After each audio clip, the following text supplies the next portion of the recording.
नमस्कार। मुद्दा तो है मैं आपका स्वागत है। मैं हूं आपके साथ ब्रजेश चौक से। आज मुद्दा है राहुल का एटम बम, आरोपों में कितना दम। जी हां, नेता प्रतिपक्ष राहुल गांधी के आरोपों पर देश भर की सियासत में बयानों का तूफान आया हुआ है। राहुल गांधी ने दावा किया है कि वोटर लिस्ट में गड़बड़ियां की गई हैं और इस खेल के सहारे मध्य प्रदेश में भी बीजेपी ने सरकार बनाई। उन्होंने तो बीजेपी के साथ चुनाव आयोग पर भी गंभीर सवाल खड़े किए हैं। इधर बीजेपी ने मोर्चा संभालते हुए राहुल के दावों को बेबुनियाद बताया। बीजेपी प्रदेश अध्यक्ष हेमंत खंडेलवाल ने तो यह तक कह दिया कि वो मानसिक रूप से बीमार है, कांग्रेस को उनकी चिंता करनी चाहिए। तो राहुल के सुर में सुर मिलाते हुए कांग्रेस नेता हमलावर हो गए हैं। खैर, राहुल के आरोपों ने कई सवाल भी खड़े कर दिए हैं। उन सवालों को भी हम आपके सामने रखेंगे, लेकिन पहले देखिए रिपोर्ट।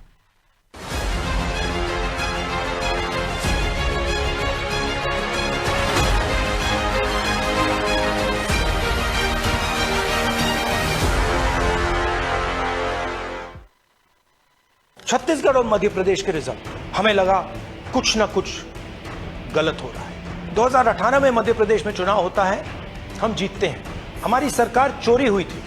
2023 में चुनाव होता है, मैंने अपने आंखों से भारत जोड़ो यात्रा में देखा, भयंकर एंटी इनकम्बेंसी, और हमें 65 सीट मिलती है। इम्पॉसिबल, हो ही नहीं सकता। कुछ इस तरह प्रेजेंटेशन देकर नेता प्रतिपक्ष राहुल गांधी ने वोटर लिस्ट में गड़बड़ी के आरोप लगाए और बीजेपी के साथ ही चुनाव आयोग को कटघरे में खड़ा कर दिया। अब उनके वोट चोरी के इन आरोपों पर देश भर में बयानबाजी का दौर शुरू हो गया है, तो देश के दिल यानी मध्य प्रदेश में भी सियासत गर्मा गई है। भाजपा ने मोर्चा संभाल लिया है। राहुल गांधी के इन आरोपों को बीजेपी बेबुनियाद बता रही है।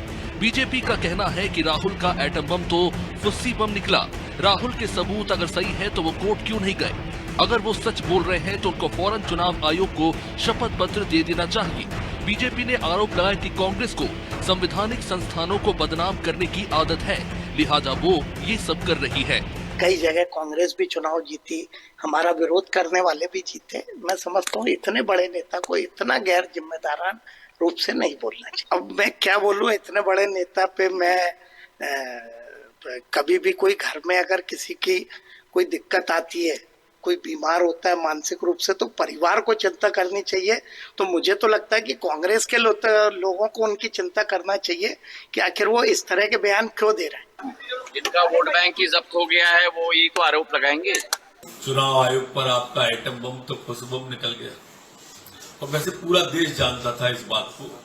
आदरणीय, अगर आपके पास में सच में कोई सबूत है तो चुनाव आयोग ने आपसे एफिडेविट मांगा है, हलफनामा मांगा है। देर मत करो, क्योंकि पूरा देश जानता है कि देश की लोकतांत्रिक संस्थाओं को, संवैधानिक संस्थाओं को बदनाम करने की मास्टरी है कांग्रेस की। इधर राहुल गांधी के बाद अब प्रदेश भर के कांग्रेस नेता भी वोट चोरी के आरोप लगा रहे हैं। पूर्व मुख्यमंत्री कमलनाथ ने एक्स पर पोस्ट करते हुए लिखा कि मध्य प्रदेश विधानसभा चुनाव के नतीजे भी चौंकाने वाले आए थे। उनकी माने तो राहुल गांधी ने कर्नाटक के साथ ही मध्य प्रदेश, हरियाणा और महाराष्ट्र जैसे राज्यों में कांग्रेस के खिलाफ हुए षड्यंत्र का पर्दाफाश किया है। वहीं अब कांग्रेस ने भी राहुल के आरोपों को आधार बनाकर बीजेपी और चुनाव आयोग पर हमलावर है। राहुल गांधी जी ने एक बड़ा सवाल उठाया है और वो सवाल गंभीर सवाल है, और चुनाव आयोग उसमें गंभीरता दिखाए। चोरी करे और फिर सीनाजोरी करे, ये अच्छा नहीं। राहुल गांधी के आरोपों के बाद देश भर की सियासत में भूचाल आया हुआ है, लेकिन बीजेपी का ये सवाल वाजिब है कि अगर आरोप सही है तो राहुल गांधी कोर्ट का दरवाजा क्यों नहीं खटखटाते और चुनाव आयोग को शपथ पत्र क्यों नहीं देते? केवल प्रेस कॉन्फ्रेंस और सोशल मीडिया के जरिए आरोप लगाने से इनकी विश्वसनीयता पर सवाल उठना स्वाभाविक है। संवैधानिक संस्थाओं की निष्पक्षता पर लगातार उंगली उठाना राजनीतिक लाभ के लिए एक सोची समझी रणनीति भी माना जा सकता है। खैर, मध्य प्रदेश समेत कई राज्यों में कांग्रेस नेताओं का सुर मिलाना ये दर्शाता है कि कांग्रेस इस मुद्दे को बड़ा एजेंडा बनाने की कोशिश कर सकती है। हालांकि अब देखना होगा कि वोट चोरी के इन आरोपों पर सियासत कहां तक गर्माती है। ब्यूरो रिपोर्ट, अनादि टीवी।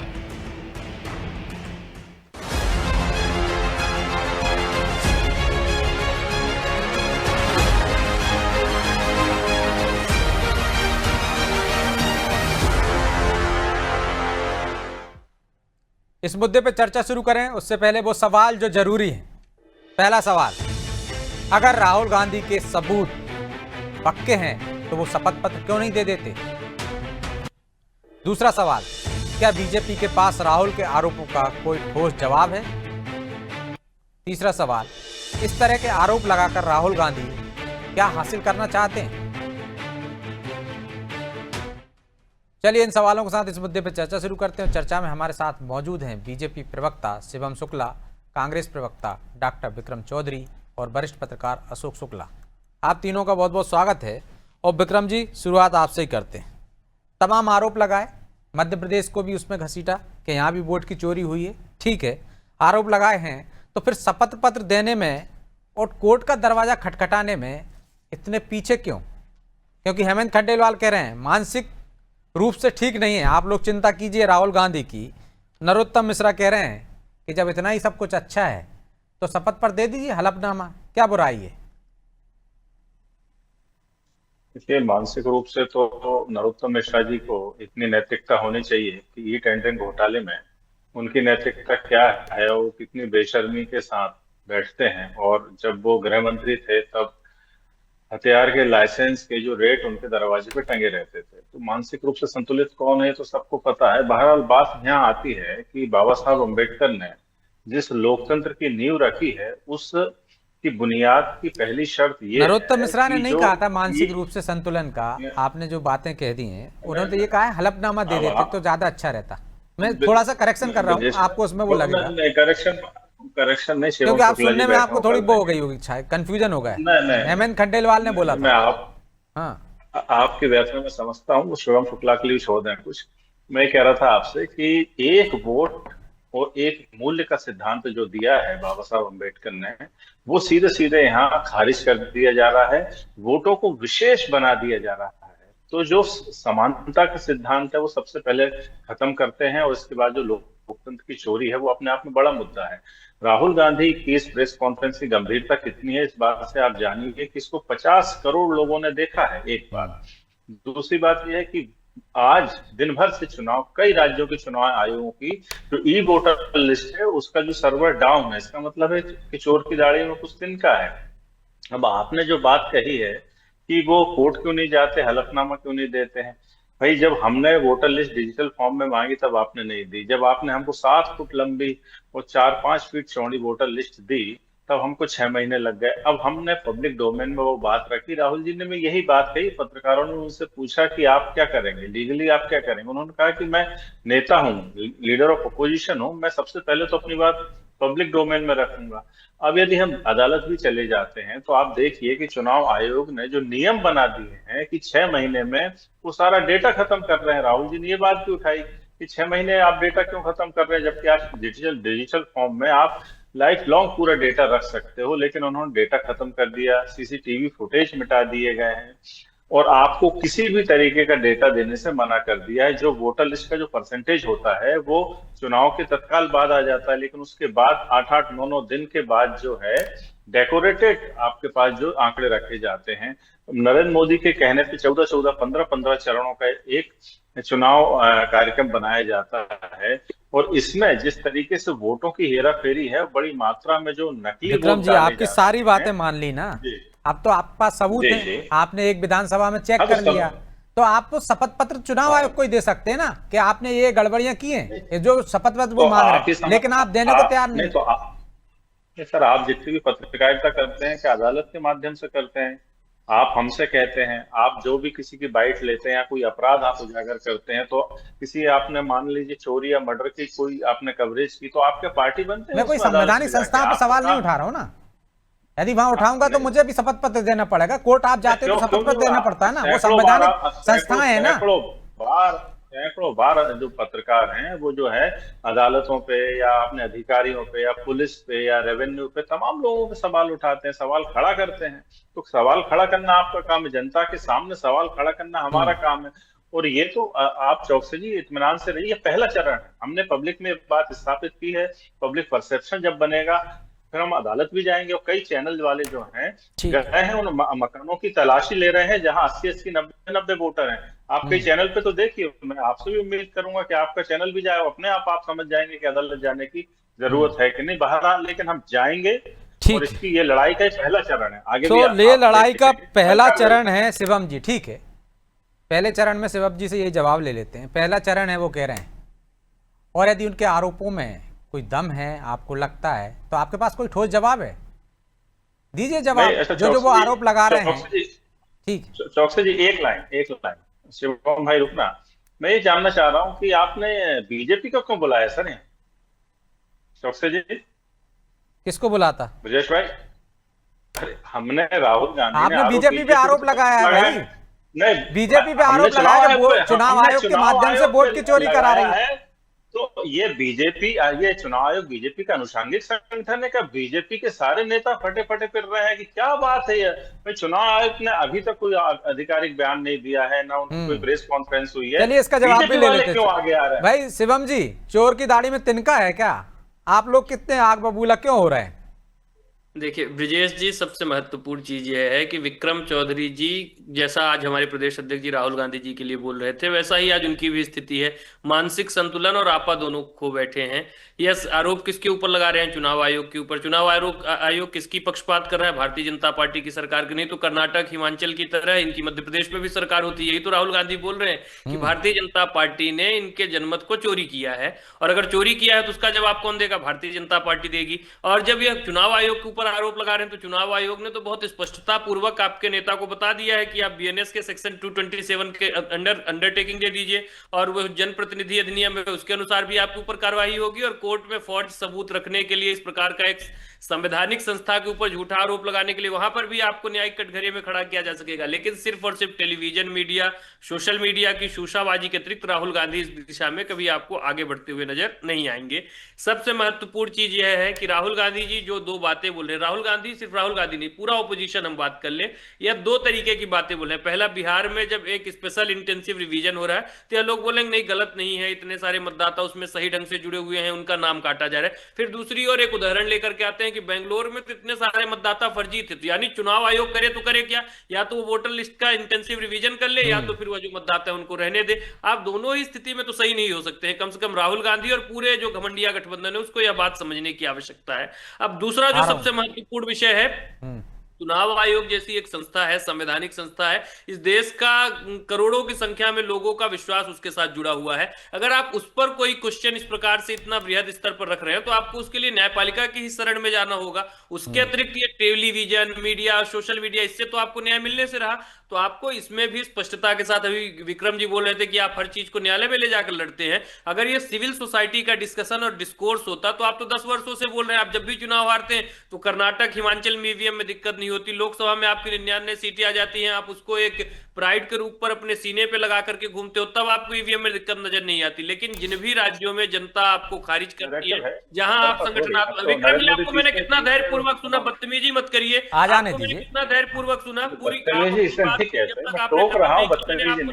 टोक क्यों रहे हो? मैं आ रहा हूं ना आपके पास विक्रम जी, धैर्य से सुन लीजिए, मैं आपके पास आ जाऊंगा, दे दीजिए जवाब, नोट कर लीजिए एक एक चीज। ये एक बहुत महत्वपूर्ण और संश्लिष्ट विषय है। तो कांग्रेस के नेताओं को जब इस प्रकार के आरोप लगाते हैं, हमने यह भी देखा है कि इस देश के प्रधानमंत्री का निर्वाचन जब कोर्ट ने खारिज कर दिया था तो पूरे देश को आपातकाल झेलने पर विवश कर दिया गया। उसी प्रकार से आज जब इनका जो पारिवारिक वंशानुक्रम के आधार पर लोकतंत्र चल रहा था, उसको कहीं ना कहीं संकट में देखा जा रहा है कि अब लौट करके सत्ता उस परिवार विशेष के पास नहीं जा रही है। इनकी जो एक प्रभुसत्ता थी उसको चुनौती मिल रही है, और सामान्य घरों के लोग आज देश के शीर्षस्थ पदों पर बैठे हुए हैं। तो यह किसी प्रकार से उन संस्थाओं की ही विश्वसनीयता को कटघरे में खड़ा करना चाहते हैं जिनके माध्यम से आज वह लोग निर्वाचित होकर के आ रहे हैं। और सबसे महत्वपूर्ण चीज यह है कि ये लोग कोर्ट गए, वहां पर भी मुंह की खानी पड़ी। अभी हम देख रहे हैं कि एक इनको डिफेमेशन सूट में राहुल गांधी को फिर से माफी मांगते हुए फिरना पड़ रहा है। और इस मामले में भी आप देखिएगा, अंतोगत्वा जिस प्रकार से सेना पर इनका विवादास्पद बयान हो, किसी एक जाति विशेष के विषय में इनका विवादास्पद बयान हो,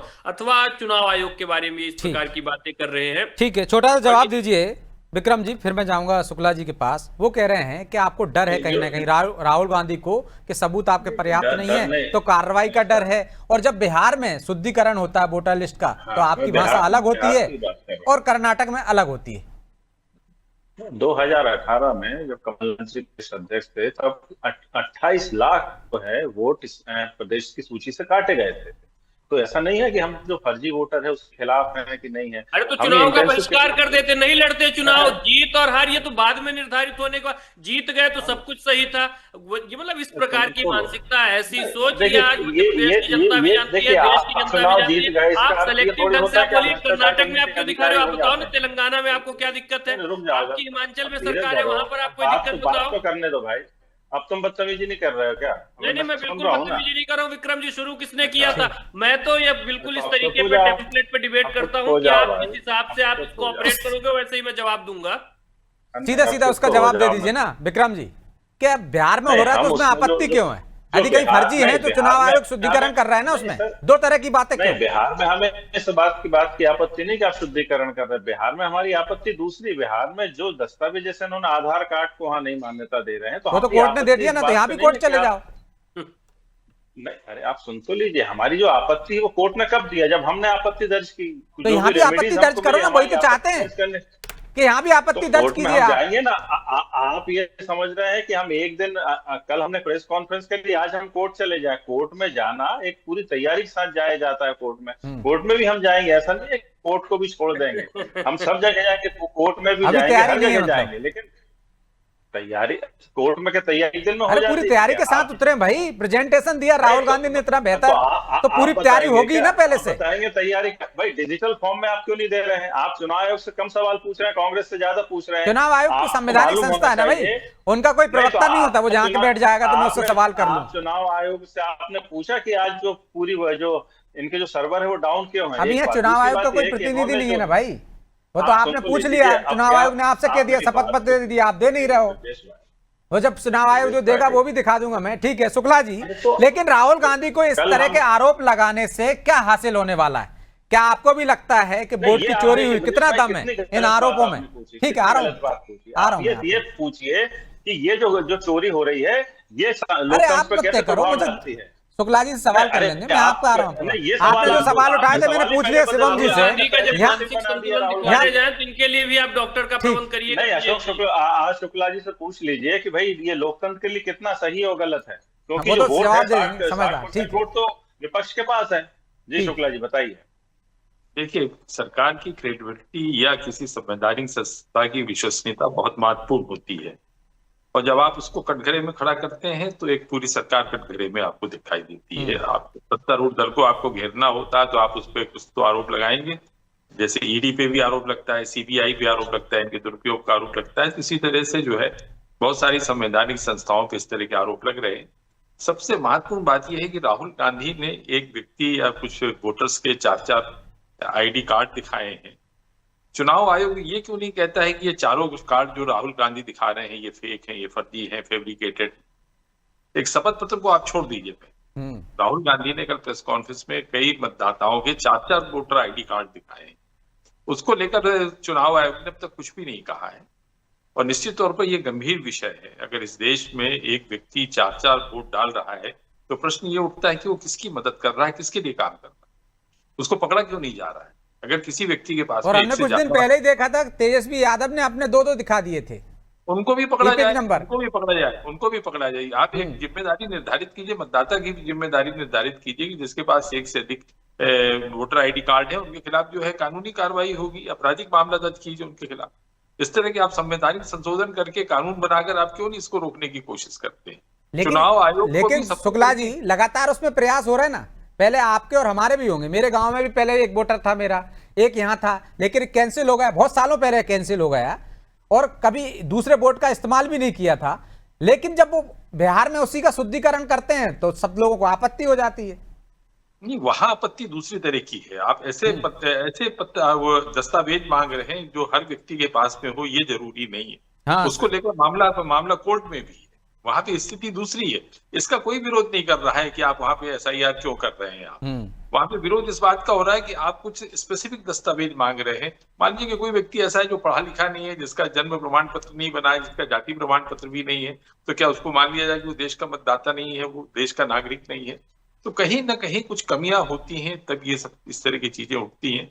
और अभी मैं फिर से एक बार आपसे कहता हूं कि जिन 4-5 वोटर्स का उन्होंने उल्लेख किया है, उनको चुनाव आयोग क्यों नहीं कहता है कि ये सब फैब्रिकेटेड है, इस तरह की कोई गलती हमारे उसमें मतदाता सूची में नहीं है, हमने कहीं 3-3, 4-4 कार्ड जारी नहीं किए हैं। इसको आगे आगे कहना चाहिए ना उसको, चुनाव आयोग को। चुनाव आयोग की जिम्मेदारी है कि निष्पक्षता और पारदर्शिता के साथ देश में चुनाव कराए। तो चुनाव आयोग की जिम्मेदारी तो है शिवम जी, क्योंकि चुनाव आयोग का कोई प्रतिनिधि तो है नहीं यहाँ पे, लेकिन सरकार में आप हैं, सवाल तो आप पर भी खड़े होते हैं। तो आप स्पष्ट क्यों नहीं करा देते कि भाई जो राहुल गांधी ने सवाल उठाए हैं उनका आयोग जवाब दे, वो भी एक प्रेस कॉन्फ्रेंस बुला के कहे कि भाई ये जो नाम दिए हैं ये 4 लोग फर्जी हैं। बिल्कुल ब्रजेश जी, देखिए वोटर आईडी का इस देश में, हमारे राष्ट्र में 2-2 जगह पे कई बार बहुत सारे लोगों को होते हैं, इसमें कोई दो राय नहीं है। इसको लेकर के चुनाव आयोग लगातार एक इंटेंसिव रिवीजन भी करता है। बिहार के जो इनके नेता प्रतिपक्ष हैं, इनके मुख्यमंत्री पद के उम्मीदवार हैं विपक्ष के तेजस्वी यादव जी, उनका खुद 2 जगह से वोटर आईडी कार्ड बना हुआ है। तो इस स्तर पर भी लोगों का वोटर आईडी कार्ड बना हुआ है, तो ये तो बहुत सामान्य सी चीज है। और लगातार चुनाव आयोग इसी को रेक्टिफाई करने के लिए हर संभव तरीके से प्रयास कर रहा है। तेजस्वी यादव कहाँ तो एक और बोल रहे थे कि मेरा ही यह जो स्पेशल इंटेंसिव रिवीजन हुआ है उसके बाद नाम वोटर लिस्ट से काट दिया गया, और बाद में क्या मालूम चलता है कि तेजस्वी यादव का नाम एक नहीं 2-2 जगह पर जुड़ा हुआ है। तो ये तमाम चीजें लगातार निकल करके सामने आती हैं, उसको रेक्टिफाई करने का भी चुनाव आयोग प्रयास करता है। लेकिन संस्था की मंशा पर, संस्था की कार्य पद्धति पर, संस्था की सोच पर सवाल उठाने का जब आप काम करते हैं तो आप एक उस पूरी लोकतांत्रिक और संवैधानिक व्यवस्था पर सवाल उठा रहे हैं, जिस पर विश्वास करके इस देश में करोड़ों लोग अपने जनमत का प्रयोग करते हैं, जिसके बिना पर इस देश की सरकारें चुनी जाती हैं, जिसके इकबाल के माध्यम से सरकारें काम करती है। ऐसे अगर आप इस तरीके से पूरी एक व्यवस्था को क्वेश्चन के कटघरे में ला करके खड़ा करेंगे तो आज जो देश में सरकार चल रही है उस पर भी आपत्ति है, उस पर भी लोगों का विश्वास डिगेगा। और चुनाव आयोग जैसी संस्थाओं का अगर विश्वास डिगना शुरू हो गया तो लोकतांत्रिक व्यवस्था के लिए एक खतरा उत्पन्न होगा। पूरी संस्था पर सवालिया निशान क्यों लगाना विक्रम जी? यदि कुछ कमियां हैं तो निरंतर वो दूर की जा रही हैं और कमियां उजागर करना चाहिए। कमी 2018 में हमारे ही प्रयासों से 28 लाख वोटर जो है मध्य प्रदेश में काटे गए थे और संशोधन हुआ था उसमें। तो बात कमियों की नहीं है, कमियों के लिए तो बीएलओ बनता है, पॉलिटिकल पार्टीज बीएलए बनाती हैं।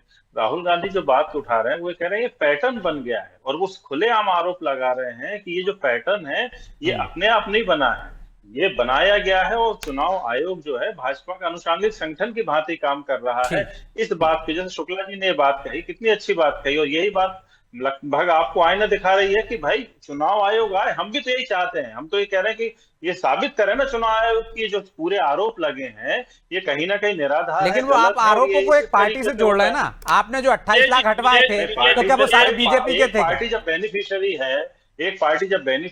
है, एक पार्टी बार बार इस तरीके के। ठीक है शिवम जी कुछ बोलना चाह रहे हैं 30 सेकंड में। ब्रजेश जी मैं आखिरी बात इतने पे ही बोलूंगा, कांग्रेस को पहले निर्धारित कर लेना चाहिए कि ईवीएम की वजह से चुनाव हार रहे हैं, वोटर लिस्ट में जो त्रुटियां हो रही हैं उसकी वजह से चुनाव हार रहे हैं। कोई चुनाव आयोग का माफी चाहता हूं क्योंकि समय की बाध्यता है, इसलिए चर्चा को विराम देना होगा। आप तीनों का बहुत बहुत धन्यवाद।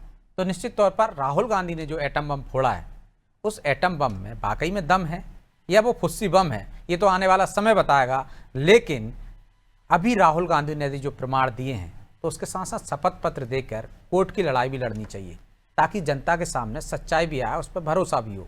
क्या सिर्फ आरोप लगाकर निकल जाना ये ठीक है? यदि कमियां हैं तो चुनाव आयोग को भी उस पर, यदि वो सवाल उठाया राहुल गांधी ने, उसका जवाब देना चाहिए, ताकि सच्चाई सबके सामने हो। बहरहाल मुद्दा तो है में इतना ही। मुझे दीजिए इजाजत और आप देखते रहिए अनादि टीवी। नमस्कार।